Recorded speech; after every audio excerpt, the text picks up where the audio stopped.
Yeah. Now, I'm trying to remember the context in which this came up the other day, but I went and had to hunt down the quote from George Orwell talking about, it was from the book 1984, and it's the scene where Winston Smith has been giving the secret copy of How We Do It to you by O'Brien, who later tortures him in Room 101 and all that. Uh-huh. And he's reading the book, and it says in there, listen, the only reason that we're working on this rocket program and working on the floating fortress is so that we can take the excess wealth, the excess productivity of the people, and we can sink it into the sea or blast it off into space so that they can't get to it because they might otherwise spend that money, that excess wealth, bettering themselves, making themselves too comfortable, too intelligent, and, have their own ideas rather than celebrating that the ration got raised from 20 to 15 at the end of the week.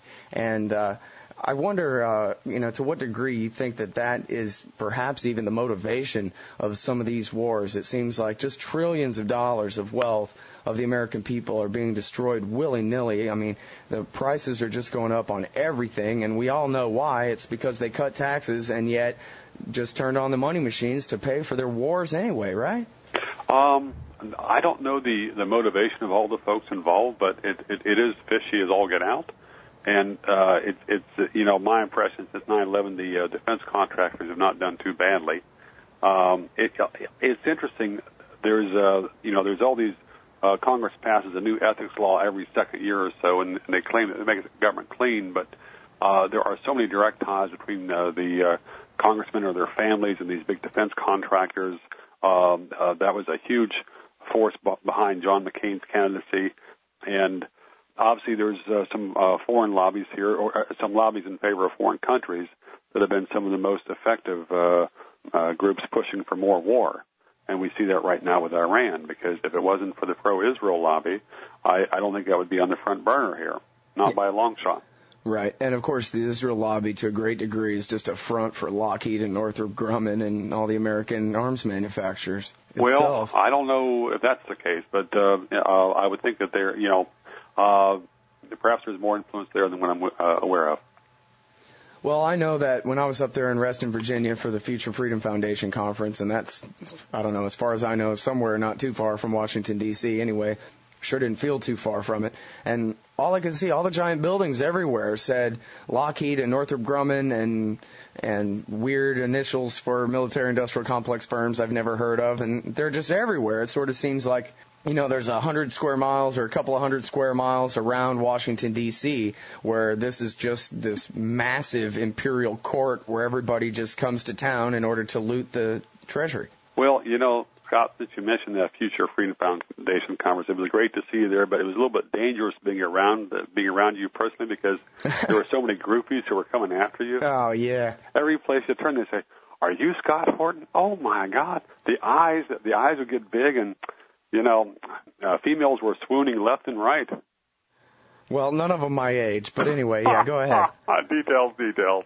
Okay, go ahead. All right. So, anyway, I was just saying, well, you live somewhere near D.C., right? And yeah, it was great to hang out with you, too. But you live somewhere around there. Is that really right, that you just have, the size of Dallas, only none of these people are actually producing anything? They're all just working off of the state.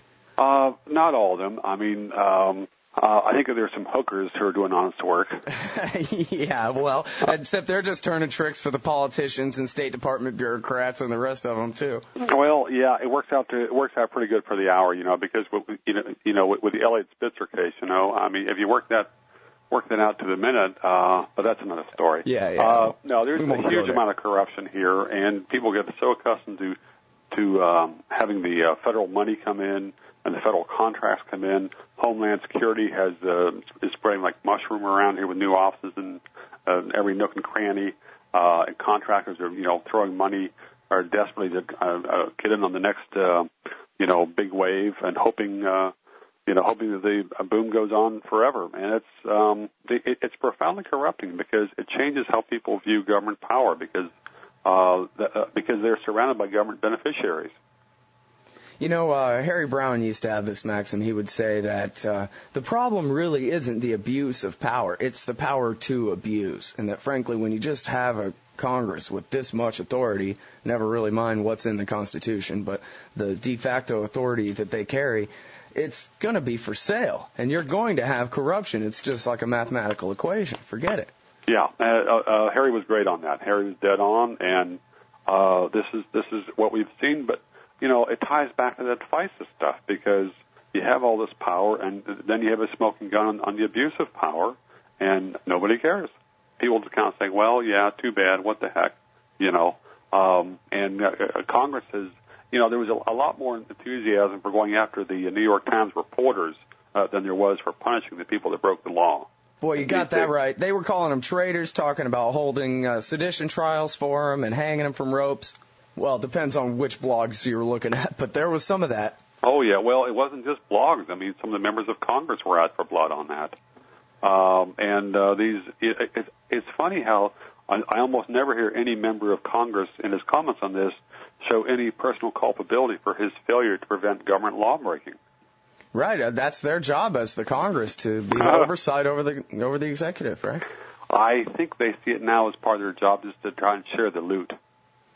Yeah, it sure seems that way. It sort of seems like the most of the people in Congress don't even really have any idea about this stuff. Like, they're probably not even really as informed as the average reader of antiwar.com, for example. Oh, I think you're dead on that, because folks that read antiwar.com are getting a wide swath of international information as well, because y'all have such great international pickups there on the articles you feature and things like that. But I mean, my impression is that most of the members of Congress are not even as well informed as people who read the front section of the New York Times. Yeah.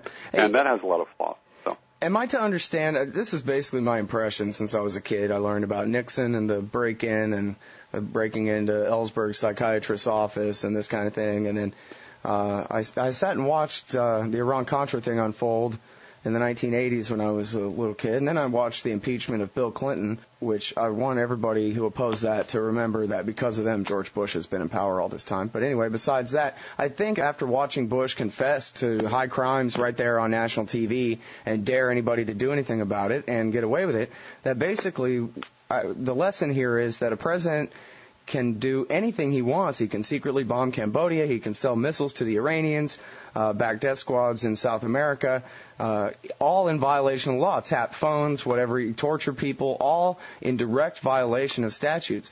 But the only time that they can actually get impeached or really be held accountable to the law by the Congress would be if they do some kind of private act off the clock, like lie in a sexual harassment deposition in a civil lawsuit, on the weekend or whatever, have some couple degrees of separation, outsource a job to some criminals to break into the Watergate Hotel, that kind of thing. But if you just, simply mass murder people or, directly violate statutes like FISA, that's okay. That's simply a policy difference, and we don't want to criminalize that. Yeah, I mean, it was obscene that Nixon was not charged because of his illegal attacks on Laos and Cambodia. I mean, these are, it was sad that was not considered grounds to remove him from power. And the same with George Bush and a lot of his, with his war in Iraq. I mean, it's astounding. You've got 4,000 dead Americans of probably over 100,000 dead Iraqis. And yet that's not an issue. It's not a legal issue, and for the vast majority of politicians, it's not a moral issue. Sure. I mean, even to this day, the Iraqi deaths go unmentioned when they talk about, even the critics of the war. This war has been terrible. There have been 4,000 people killed. Like, oh, really? Yeah, 4,000 killed, huh? And that's the smallest part of it. And, the other thing that bothers me on this FISA case, Jim, is the story of, I forget his name, the CEO of Quest, who told the government, hey, man, come back when you have a warrant. And then what'd they do to him, Jim? Charged him with insider trading, made a scapegoat out of him, and got him convicted. And then his conviction was overturned in March by a federal appeals court. But it was typical. I mean, there's all kinds of, I assume there's all kinds of inside stuff in that case that we don't know about. That's just would probably, even curl my hair. Yeah, I don't want to jump to too many conclusions without details, but I think it's pretty safe to imagine that somebody said, "What? He's standing up to us on this. Prosecute him." Yeah, well, this is what the feds have done many times in the past. And it's a hell of a thing that he was prosecuted and the telecom officials who broke the law weren't. Right. Well, and it's going to stay like that, too. All right, now I want to talk about this capsizing of American democracy.